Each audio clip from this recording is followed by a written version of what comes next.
Let's get started.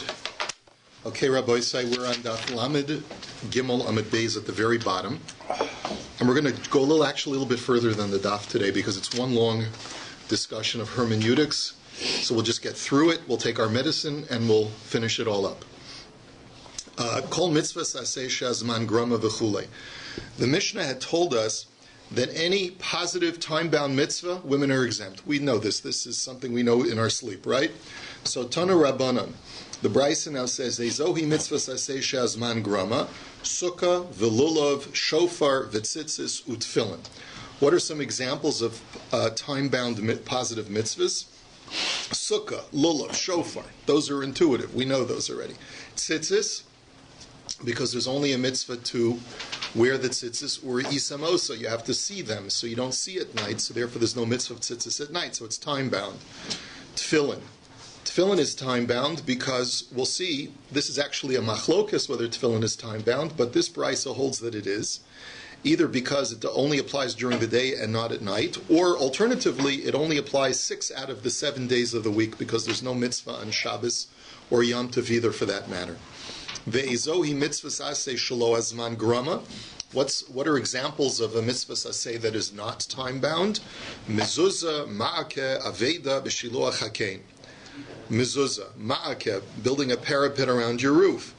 Returning lost items, sending away the mother bird. These are not dependent upon time, and therefore women are obligated. That's the end of the brisa. So the Gemara asks the question, uchlalahu? You mean to tell me that this is the fast and steady rule for all things? Let me show you some exceptions. Harei matzah simcha hakil. The mitzvahs aseh she'azman grama v'nashim chayavos. The mitzvah of matzah, women are obligated. Now how do we know that? The Gemara in Pesachim creates a connection in the pasuk. The Torah says, Lo sochal alav chametz, shivas yamim tochal alav matzos lechem oni. That you're not allowed to eat chametz, and for 7 days you have to eat matzah. So what we learn from there is anyone who is prohibited from eating chametz is also obligated to eat matzah. Since women are prohibited because all mitzvahs lo saseh are inclusive of women. So therefore, if women are included in the mitzvahs lo saseh of eating chametz, they're automatically, by the pasuk, linked to the positive mitzvah of eating matzah. And of course, we know that that obligation to eat matzah is only on the first night of Pesach, right? Simcha. The Torah says, "V'samachta b'chagecha," but then it says, "Ata uvincha uvitecha," you, your son, and your daughter. So if it says your daughter, then obviously females are included in the mitzvah of simcha and Yom Tov. And then thirdly, the mitzvah of hakel, sabach il-chir. Good morning. Good morning, Rabbi. It's good to see you. Good morning, everyone. The mitzvah of hakel, the mitzvah of once every 7 years, the king reads the Sefer Torah to the entire populace of Israel. It says, Anashim, Nashim, Vataf. It says men, women, and children. So you see clearly that these are mitzvahs aseh that are time-bound, and yet the Torah says that women have to do them. Visu. And let me give you some other exceptions of mitzvahs that are not time-bound and women are exempt. Harei Talmud Torah, Priyo Urvio Pidyon Abendelav Mitzvah Sesei Shazman Gramahu V'Nashim Peturos. 3 examples. Torah study, procreation, and redemption of the firstborn. These are all mitzvahs. The Gemara had said before that Torah study is derived from the pasuk of Elimadatem Osam as Menachem, that you shall teach your children, but it says your sons, Menachem v'lo benosechem. So from here we learned previously, a few days ago in the Gemara, that only males are obligated in Talmud Torah, women are not. And that's not a time-bound mitzvah. Pru urvu only applies to males, because Hashem said to man, Pru urvu umilues haaretz v'chiv shuha. Be fruitful and multiply and conquer the world. Men conquer. Women do not conquer. That's the Gemara explains, that's the norm. So therefore that pasuk implies that only men are included in the mitzvah. And Pidyon Ben, the Gemara elsewhere says that only those people who themselves can be redeemed have the obligation to redeem their sons. And therefore, since a mother is never in the parsha of herself being redeemed, she does not have a mitzvah to redeem her son. So these are not time-bound, and yet women are still exempt. So Amar Rabbi Yochanan, Ein Lameidin min haklalos, va'afilu b'makom shenemar bo chutz. Rabbi Yochanan says you're right. There are plenty of exceptions to the rule. And the fact of the matter is that whenever a Mishnah or a Brisa says Zeh HaKlal, this is the rule, it doesn't mean to tell you that there are no exceptions. And that's true even when the language in the Mishnah states this is the rule A, B, and C except for D. Don't think that when it says except for D, that D is the only exception. Sometimes there's not a comprehensive list, even when it's more specific in the Mishnah. Here, I'll show you an example. Ditnan. B'chol ma'arvin u'mishtatfin chutz min hamayim u'melach. The Mishnah in Maseches Eruvin says that when you want to make an eruv of a chatzer or a mavoi or an alleyway, you need, of course, to take a food parcel and incorporate it and share it with all the neighbors, right? But that food parcel has to be something that has nutritional value. That's what the Gemara learns. That's the way that takana was made. So therefore the Mishnah says you can use the food parcel of any food item except for water or salt because they do not provide nutritional value. So the Gemara then says, V'su leka v'ha'ika kemenu pitrios. What do you mean? Those are the only foods that do not provide nutritional value. We know that mushrooms and truffles also do not provide nutritional value. So therefore that you also cannot make an eruv out of them. And yet you see that this, and therefore you see this is not an exhaustive list. So ela ein lamedim min haklalos, vafilu b'makom shenemar bo chutz. And therefore you cannot learn from a generalized rule, even when exceptions are itemized along with that rule. The rule is not meant to be exhaustive, nor are the exceptions meant to be exhaustive. And so therefore Rabbi Yochanan is simply acknowledging that while in general it's true that time-bound positive mitzvahs women are exempt from, and if it's not time-bound, women are obligated, but there are exceptions. Let's go on. Now, here's where we get into the hermeneutics. Where do we know that women are exempt from positive time-bound mitzvahs? Gomer mitzvillin.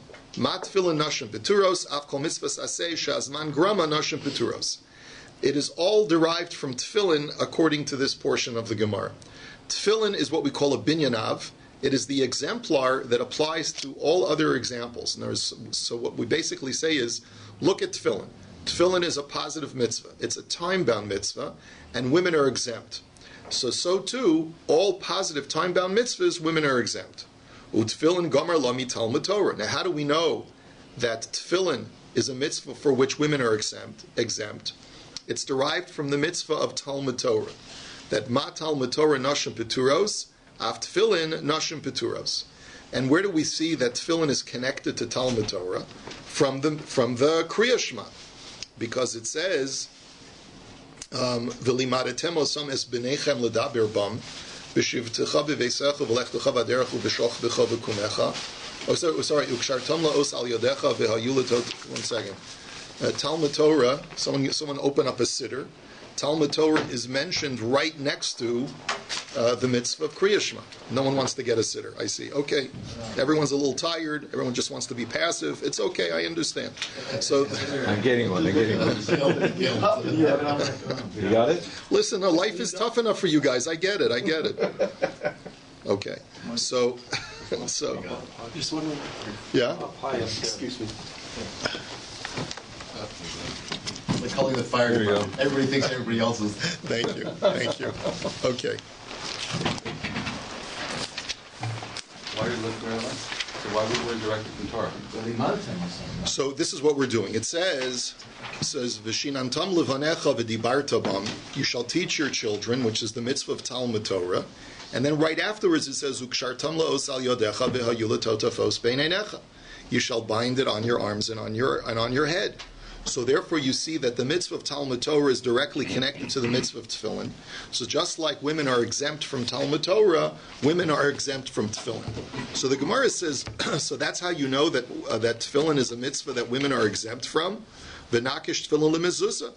So the Gemara says, well, but wait a minute. The following pasuk in Kriya Shema, right after the mitzvah of tefillin, is uchsavtam al mezuzah uspeisecha uvisharecha, which is that there's a mitzvah of writing a mezuzah and putting it on your doorpost. And what did we say about mezuzah? Are women obligated? Yes, of course, because it's not a time-bound mitzvah. So therefore, instead of connecting tefillin to Talmud Torah, connect tefillin to mezuzah and say that women are obligated in tefillin. So the Gemara says, L'talmud Torah iskish bein parsha rishona bein parsha shniya. Tefillin lemezuzah beparsha shniya lo iskish. The Gemara says, I'll tell you why. There are two paragraphs of the Shema, one in Parshas Vo'es Chanan and one in Parshas Eikev. That's the first and second paragraphs. In the first paragraph, it's true that tefillin is directly connected to mezuzah. However, in the second paragraph of the Shema, what we call the V'haya im Shamoa, the Torah divides the two. So it says, "V'limadatem osam es Menachem ledaber bam." The pasuk first says, "Teach your children Torah."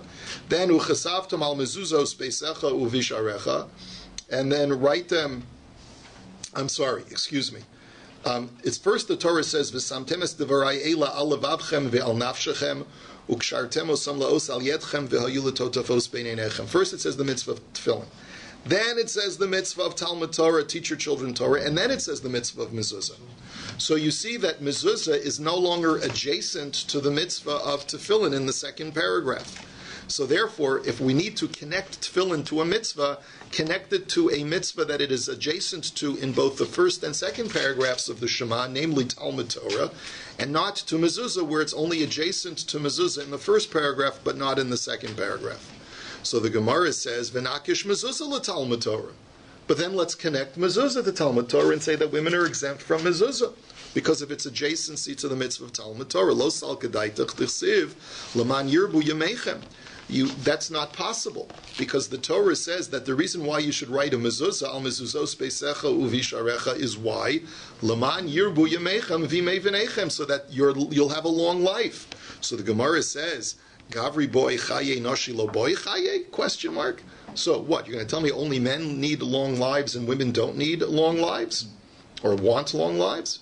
So therefore, if the Torah is telling you that the reason why you should have a mezuzah is that you should live long, it doesn't make sense to say that it's limited only to males and not to females. The Shema is four different sections of the Torah that are disconnected. Three different sections. So the Shema, even in the Shema itself. Oh, okay. So each Right. part of it is completely separate. The Rabbanim put that together. Chazal Correct. Put that together. So Correct. how can you learn a Chazal from a Chazal itself? No. The Torah is not making a connection between mezuzah and tefillah. Yes, it is. The Torah is. The whole paragraph, the whole second paragraph of Shema is one contiguous section in Parshas We're learning Eikev. from that one paragraph. And then we're learning from the previous paragraph, which also connects Talmud Torah to Tefillin. The first paragraph, which is in Parshas Vo'es Chanan, connects those two laws together. It says, "V'shinantam levanecha v'dibarta bam," and then right afterwards, "Ukshartam laos al yadecha v'hayu letotavos b'neinecha." Sorry. So each paragraph, right? Right, thank you. Okay. So now the Gemara asks another question. V'harei sukkah, the mitzvah sasei she'azman grama. Now look at the mitzvah of sukkah. That's a positive time-bound mitzvah. Dichsiv basukos teishvu shivas yamim. So time of dekosov rachmana ha'ezrach lotzias anoshim. Alav ha'chi noshim chayavos. So I have a very simple question. The Gemara elsewhere states that the whole reason that women are exempt from sukkah is because the Torah adds the word ha'ezrach. The, from the actual letter hey, the resident. The resident implies that it's limited to only a specific kind of Jew. And from there, Chazal learn that only men are obligated in sukkah and women are not. Why do you need an extra word, ha'ezrach, to tell you that women are exempt if it's already a time-bound mitzvah? And you've told me that there's a general rule based on the mitzvah of tefillin. The Gemara answers, Abaye, Omer Abaye, Itzterich sal gedaita chamina hol dichsiv basukos teishvu kein toduru, madira ish ve'ishto, afsuka ish ve'ishto. Abaye says sukkah is a special case, because without that extra word, ha'ezrach, I would have thought that since the Torah says that the mitzvah of sukkah is dwell in the sukkah, if a man has to dwell in the sukkah, it's got to be a normative form of dwelling. When a man dwells in his house, he dwells with his wife. So I would have thought that for the sake of the man's mitzvah of dwelling, a woman has an obligation to dwell in the sukkah with her husband. And that's why the Torah has to add that special word ha'ezrach. Okay, now Rava says, I'll give you another answer. It's the Raizel Gedalia Chamina Nelav Chamisha Asar Mechag Hamatzos. Malahala Nashim Chayavos Avkan Nashim Chayavos Tzricha. I would have thought, there's another reason why I would have thought that sukkah is a special exception to the rule. Because the Torah connects by saying the word Chamisha Asar on the 15th of the month, both for Pesach and for Sukkot. And we know that on Pesach there's a special mitzvah saseh that women have to do, which is the mitzvah of eating matzah. So I would have thought that just like women have a special, even though it's a mitzvah saseh shazman grama, and yet still they have to eat matzah on the night of the 15th, I would have thought that on Sukkot also, since it's connected to Pesach on the 15th, that women have a special mitzvah of sitting in the sukkah. And therefore, that's why the Torah has to say the word ha'ezrach to tell me no. So now the Gemara asks another question. V'harei re'iyah the mitzvah saseh she'azman grama, b'taimid dekasav rachmana zuchurach lahotzi hanoshim halav hachi noshim chayavos. But then there's another mitzvah saseh where the Torah has to tell me explicitly that women are exempt. Why should that be if we know already that women are exempt from all time-bound mitzvahs? What mitzvah is that? The mitzvah of re'iyah, making a pilgrimage to Yerushalayim for the Shalosh Regalim. There, the Brisa says that the way I know that women are exempt from this mitzvah of pilgrimage is because it says, Yera'eh kol zuchurecha, all your males shall be seen in Yerushalayim. Why did the Torah have to write that if I would already know that it's a time-bound positive mitzvah? The Gemara answers, because the verb re'iyah is written by the mitzvah of hakel. And by hakel we had said that too is an exception to the rule. Women are obligated because the Torah says, anoshim noshim v'taf. And there the Torah uses the word bevo kol Yisrael le'ra'os, when all of Israel come to be seen by God. So therefore I might have thought that pilgrimage has the same verb as hakel, and therefore women should be obligated. That's why I need a special word kol zuchurcha to exempt women. So now the Gemara says, "Va'adi alfinan mitfilin lepitora neilaf misimcha lechiyuva." But the Gemara says, "Now wait a minute. You're telling me that tefillin is the source that women are exempt from all time-bound positive mitzvahs. But what about the mitzvah of v'samachta b'chagecha, where we said that this includes women, because it says ata uvincha uvitecha, you, your son, and your daughter. Why don't you use that as an exemplar, as a binyanav, to tell me that women are obligated in all time-bound mitzvahs?" The Gemara answers, Amar Abaye, Isha ba'ala misamcha. The answer is that really the mitzvah of simcha is not a mitzvah for the woman. It's a mitzvah for the man to make sure that his wife is happy. So you see, it's a very interesting turnaround. Simcha, in a sense, is really only the husband's mitzvah. You have an obligation to make sure that your wife is happy. But the wife does not have an independent mitzvah of simcha. Because you read the pasuk not only as v'samachta, but v'simachta. You shall cause to rejoice. And from here we learn that special halacha that all men have to remember this time of year, that you're obligated to buy your wife something very special, whether it's jewelry or clothing, before the Chag. So now the Gemara says, Almana, my ikala meimar. So the Gemara says, that's all well and good for a woman who's married. But then why does the Torah say that the almana also has to rejoice? Because it says in the pasuk, Hager v'hayasam v'halmana. Why then does an almana have a mitzvah of simcha? The Gemara answer is b'shruya etzla.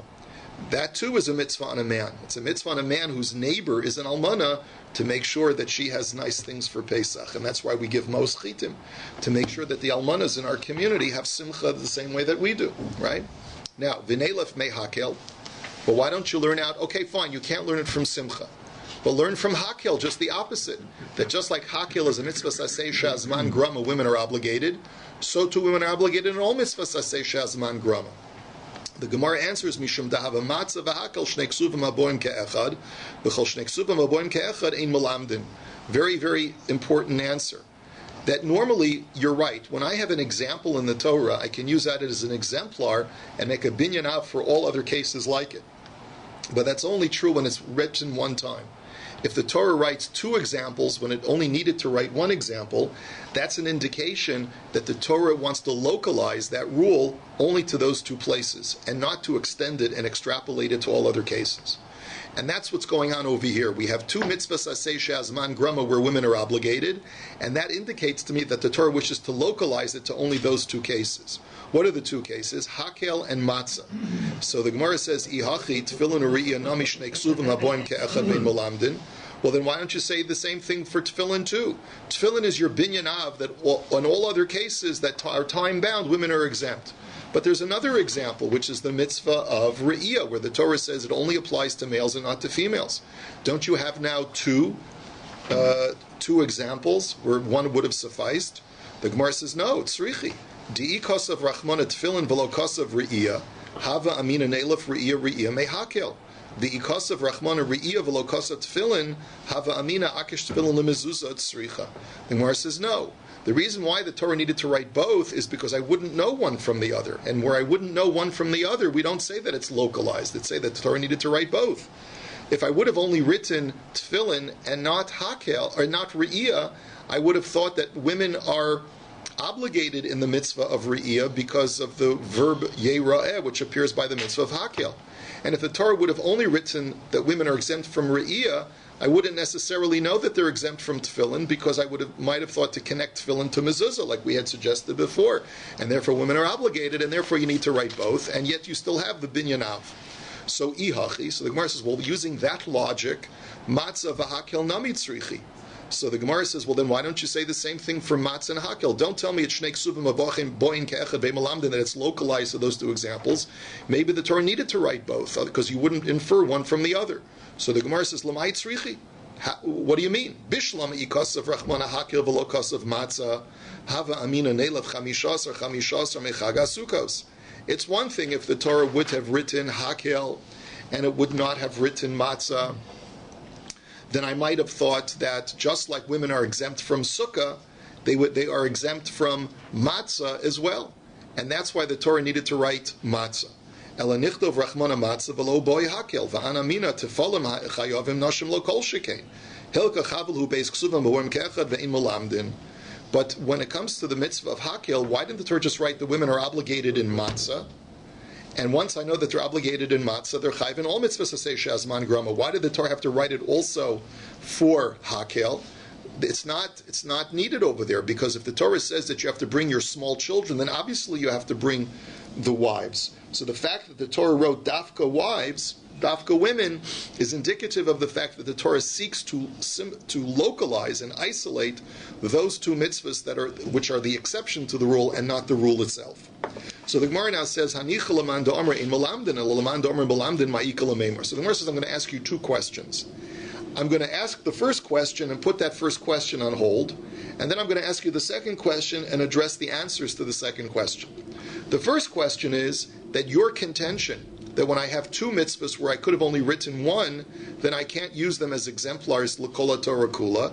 That's the subject of a machlokes. Some say that you can. We're going to put that on the side for a moment.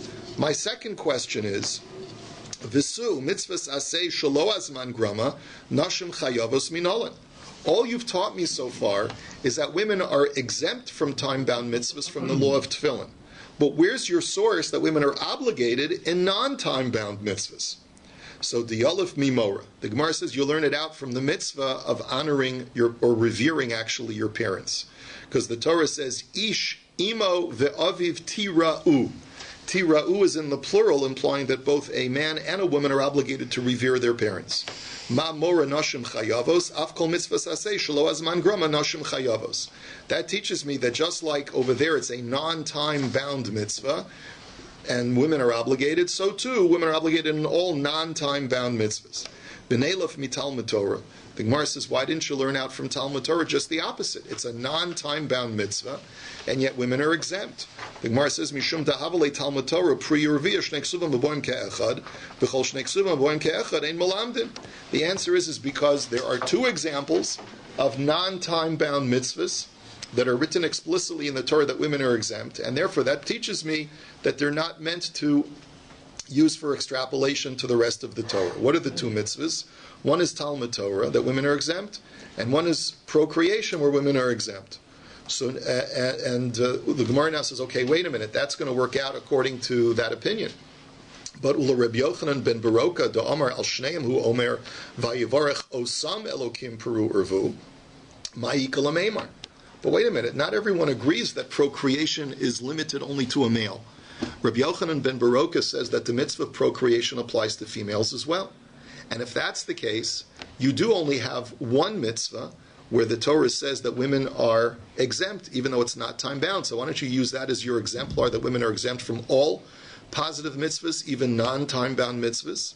So the Gemara answers, I'll tell you why. Mishum dahava Talmud Torah upidjan haben shnei ksuvim boim ke'echad b'chol shnei ksuvim boim ke'echad ein melamdin. I'll give you another example in the Torah where women are exempt even though it's not time bound, and that's the mitzvah of pidyon haben. So Talmud Torah and pidyon haben are two mitzvahs that are not time bound, and women are exempt, but it's since the Torah used two examples, it means to localize it to only those two cases, and not to extend it to Kol HaTorah Kula. So now the Gemara says, "Ula Rabbi Yochanan ben Baroka nami nihavu priya uravia umora shnei ksuvim b'boim ke'echad ve'ein malamdin." So let me ask you another question. According to Rabbi Yochanan ben Baroka, who says that procreation women are obligated in, so now you have two examples in the Torah to teach you that women are obligated in non-time-bound mitzvahs. But if you have two examples when one would have sufficed, we said that you can't extrapolate it. So we're back to our original question, which is, now that I have two mitzvahs in the Torah, one is procreation and one is revering parents, and those are the two examples of where a woman is obligated because it's not time-bound. Maybe you should say, Shnei ksubim boim kechad ein malamdin, and you can't extrapolate it to the rest of the Torah. So the Gemara says, tzrichi. No. There too, it's not localized by writing two examples. The Torah says you need both examples. You know why? De'ikos of Rachmana Mora below kos of Priya or Ravia, because if the Torah would have written the mitzvah that women are obligated in revering and not the mitzvah of procreation, Hava Amina v'chivshu Amar Rachmana ish darko lechabesh ein isha in isha de'ein darko lechabesh lo. I would have thought that the women are exempt from procreation because the Torah says, as we mentioned before, v'chivshuha, conquer after you procreate, and only men conquer, women do not conquer, and therefore I would have thought, if the Torah would not have written explicitly, Vayivarech Osam, God blessed them, male and female, I wouldn't have necessarily known that women are obligated. So, and v'ikos of Priya Uravia, v'lokas of Mora, Havamina ish the sipek biyadolasos in, isha de'ein sipek biyadolasos lo. If the Torah would not have written that women are included in the mitzvah of revering, I might have thought that women are exempt from revering her parents. Why? Because there are many times when a woman is married that she is under the dominion of her husband and does not have the opportunity to properly revere her parents. And perhaps therefore the Torah would have exempted all females because of that conflict. And that's why the Torah needed to write them both. So the fact that the Torah wrote them both does not cause them to cancel each other out, but rather you still use the mitzvah of Moreh as the binyan av to teach you that all non-time-bound mitzvahs women are obligated in. So now and I'm just to continue the statement of the Gemara, I would have thought that women are exempt completely from revering their parents, and that's why the Torah needed to write it. So now the Gemara says, let's go back to our first question. Our first question was, now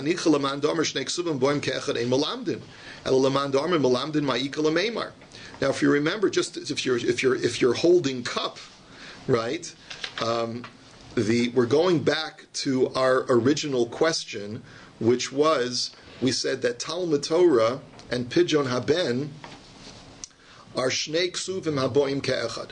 Talmud Torah and Pidyon Haben are two mitzvahs that women are exempt from, and we had said that the way that we know that women are obligated in non-time-bound mitzvahs is from the exemplar of Morah. So the Gemara says, why don't you learn from Talmud Torah that women are exempt?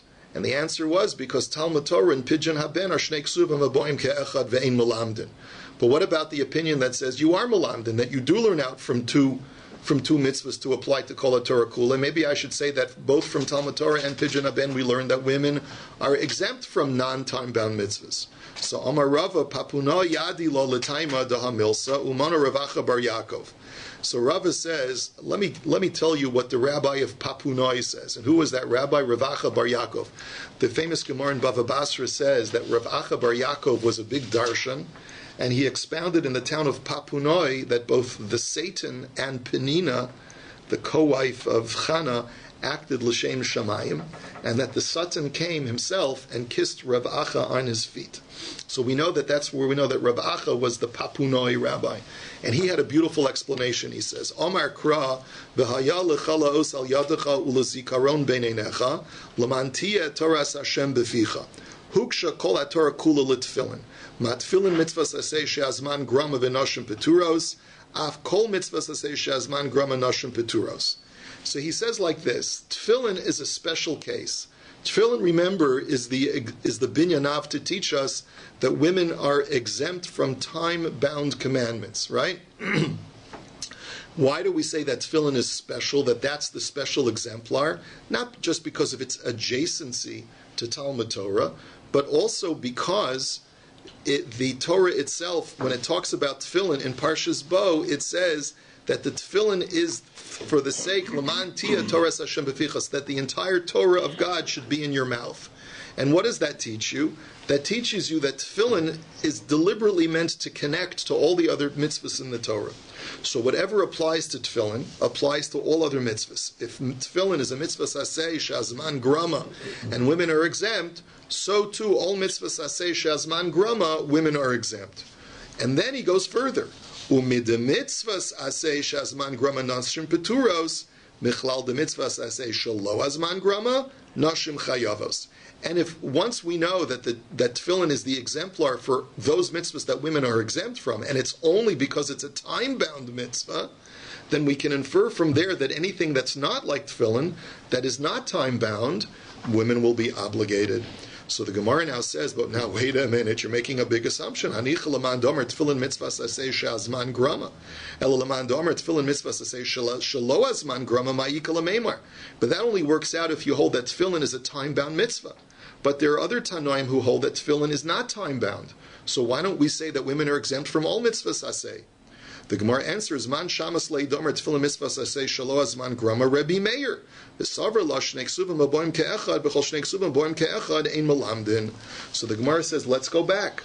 Who is the opinion that says that tefillin is not a time-bound mitzvah, that it's constant? That's Reb Meir.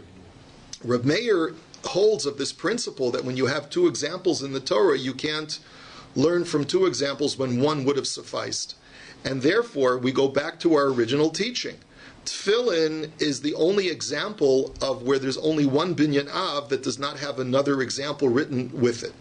And therefore, we go back to our, not tefillin rather, but rather from the mitzvah of, let me just see, so, sorry, for he learns, Rabbi Meir will learn it out from the mitzvah of Re'iyah, from the mitzvah of making a pilgrimage. Even though Rabbi Meir says, okay, fine, you can't learn it out from tefillin because tefillin is not time-bound, but you have the mitzvah of Re'iyah. And since the mitzvah of Re'iyah is a unique mitzvah, that it acts as a binyan av, that all time-bound mitzvahs are like the mitzvah of Re'iyah, that just like Re'iyah, just like pilgrimage is a time-bound mitzvah where women are exempt, so too all other time-bound mitzvahs, women are exempt. And then as far as why can't you learn the opposite from Hakel and Talmud Torah, because they're from Hakel and Hakel and what was the other mitzvahs I say, Shazman Grama, Nalef, and from what was the other one? From Hakel, and the other one was, Simcha, Matzah. Hakel and Matzah, right? Why don't you learn from Hakel and Matzah, right? So those are Shnei Ksumim Boim Ke'echad Ve'im Melamdin. And then finally the Gemara says, Ula Reb Yehuda Domer Shnei Ksumim Boim Ke'echad Melamdin U'tfilim Mitzvah Seishel Ozman Groma Ma'ika L'Meimar. Okay, but now we have another Tana, Reb Yehuda. He holds that tefillin is not a time-bound mitzvah. And he also holds that even if you have two examples in the Torah, like Hakel and Matzah, you could use those as an example and apply that to Kol Torah Kula. So according to him, why don't we say that women are obligated in all mitzvahs aseh, even those that are time-bound? So the Gemara answers, Mishum Dahavoy Matzah, Simcha V'Hakel, Shlosha Ksuvim Aboim Ke'echad, Shlosha Ksuvim Aboim Ke'echad Emalamdin. The answer is because even if you hold that when you have two examples, you can use that as an exemplar for Kol Torah, when you have three examples, that Rabbi Yehuda will agree that you can't, that Torah specifically means to localize it to only those three examples and not to extrapolate it to the rest of the Torah. What are our three examples? Hakel, Matzah, and Simcha. And therefore, what are we left with? We're left with the binyan av of the mitzvah of Re'iyah, pilgrimage, which is a time-bound mitzvah for which women are exempt. And we have the other mitzvahs that women are obligated to, but they're localized because the Torah didn't need to say them three times.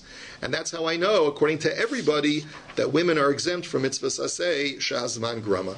And this is where we'll hold it for today. Have a wonderful day.